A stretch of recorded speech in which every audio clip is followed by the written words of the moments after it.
Hello, welcome to Miracle Learning Center. Let us take a look at this electrolysis question for today. Which of the following substances are strong electrolytes? Okay, strong electrolytes means they can conduct electricity very well, have a lot of mobile ions. Okay, weak electrolytes, they have very little mobile ions, so the bulb cannot light up so brightly.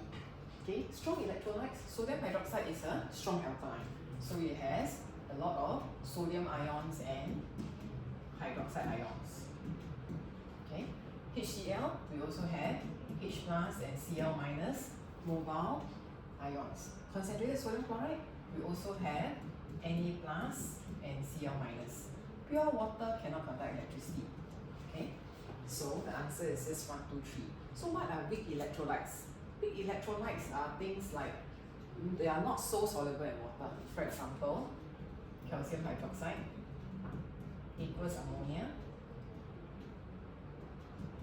Okay, these are slightly weaker electrolytes compared to the strong acids. Okay, thank you for joining us today.